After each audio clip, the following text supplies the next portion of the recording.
Good evening, everyone. Welcome to tonight's Letotage demo.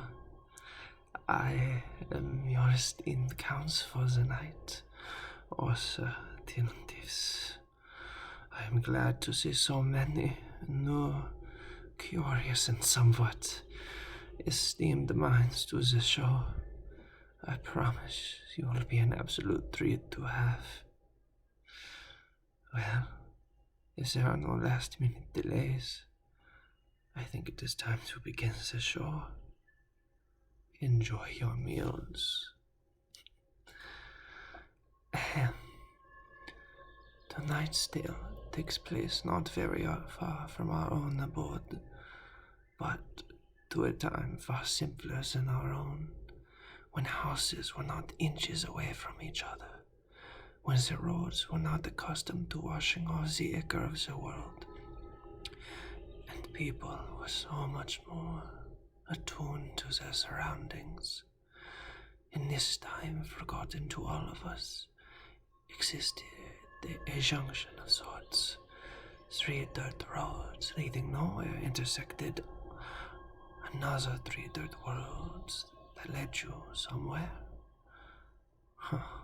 To the locals of this area, it would be designated as Orsa's Junction.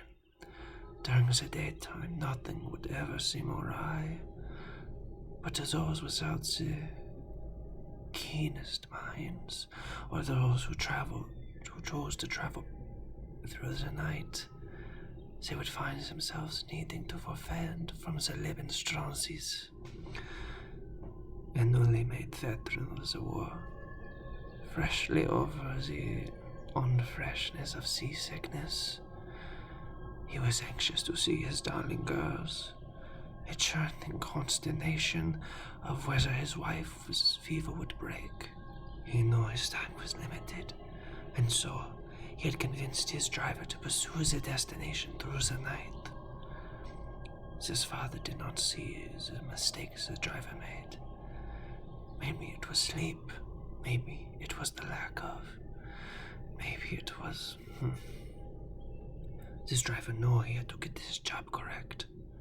For if he did, the hefty payments this gentleman gave him would be all the more worth it.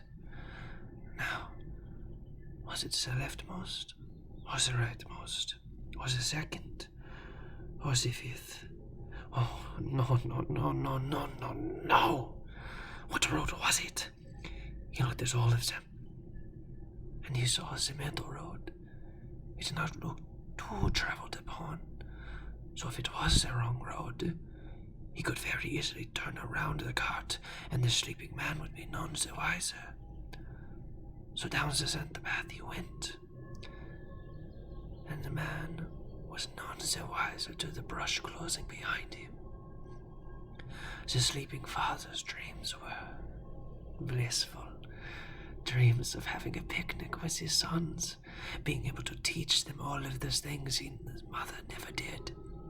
It brought a single tear down his eyes. When he woke, he found himself stiff, unable to move around his confinement. But he was moving. No. It almost felt like he was flowing. Something was very wrong. He knew he had to get to his mother and the orphans he cared so deeply for. He knew once he reached the ocean, he could find a boat to take him home. He could then get a carriage to drive him home with haste in order to see his what?